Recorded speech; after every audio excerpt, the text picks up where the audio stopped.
อีกอย่างตาแดงนึกว่าเอาบอกอีเปอร์เนาะอีเปอร์เป็นผักขมิ้นเครื่องขมิ้น2 องค์แล้วก็ต้นนี้ผักกิ่งเวียงจันทร์ผักกิ่งเวียงจันทร์อายุ400 กว่าปีต้นนี้ผักอันนั้นขมิ้นนี่ตัวคอมหอบพื้นยิ่งแตกบ่ถือพื้นผ่าพิจิตรตัวนี้ผ่าเครื่องไทย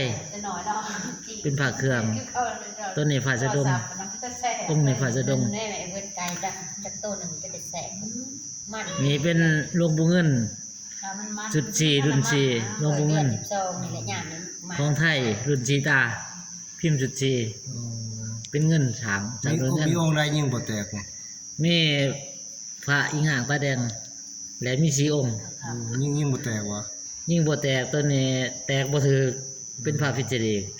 ตัวนี้3 องค์ยิ่งบ่แตกแต่ตัวนี้ยังตัวนี้เป็นเงินหลาดเนาะเงินหลาด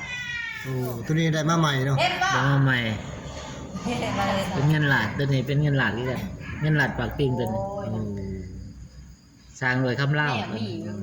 หลาดปากปิงเนาะตัวนี้คำเล่าแต่ว่าปิดล้างมาปิดล้างผ่าเป็นสีเนาะสนใจล่ะติดต่อจันบัว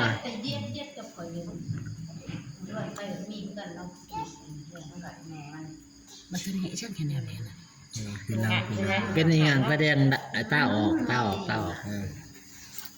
ก็เลื่อมขาดนี้แล้วมียังอยากกันนั้นพาถึงอันนั้นทางพี่น้องเฮาในสปปลาวหลักพี่น้องทางไทยอยากให้รีวิวให้เห็นนะถ้าสนใจอะไรติดต่อได้ลำจันบัวผู้ใดสนใจบ้านปง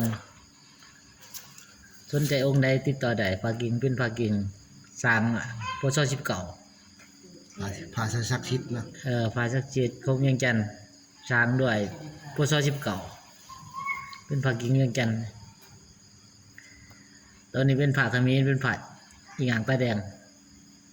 2 องค์เสียแต่ตาตัวนี้เป็นผักพิจิตรแตกบ่ถือยิ่งไก่แตกบ่ถือตัวนี้เป็นผักเครื่องไทยบ่กล้าลองตัวนี้เป็นผักเครื่องไทยตัวนี้เป็นผ่าสะดมต้องดับติดโบราณมีทองดับติดมีแมนเจ้าของทรัพย์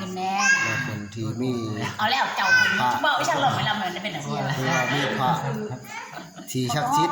มาอยู่น้ำเล่าเนี่ยถือว่าเราก็เป็นคนที่มีบุญของเก่าแก่มาอยู่น้ำเพราะฉะนั้นแหละพี่น้องขอฝากถึงพี่น้องแฟน YouTube ผู้ติดตามผู้ใดชนอกชนใจแล้วก็ให้คนไลค์คนแชร์ผู้ติดตามแล้วก็แท็กบ้านหรือเพื่อผู้ใดสนใจเด้อพี่น้องเด้อขายโมเมนต์ว่าขายเนาะแบบว่ามาบูชาเอาแต่ว่าช่วงนี้เพิ่นมีครูบาองค์หนึ่งทางเวียงจันทร์ยังมาบูชาแต่ว่ามีผู้ใดสนใจก็แท็กเข้ามาก็ได้ตามคำที่เพิ่นมารยาทมันก็มีอยู่มีแต่ของดีๆแต่ยิ่งนอนง่ายคลายของผมเพิ่นบ่ได้มาแล้วก็มีงะเนาะองค์ใหญ่งะเด้อันนี้งะเพิ่นบ่ได้มาอีกตัวนั้นผ้านั้นผ้าให้รุ่งบ่ผ้าบ้างเนาะบ่ได้มาเนาะยังมี3 องค์เนาะบ่ทันมาเนาะแล้วก็ขุดในสักบ่ได้มาอีกก็มีลายโอ้ยลูกชายนะนี่ว่าจะใช้จอลายโอ้มันคนมีบุญเด้มันก็มาอยู่นำ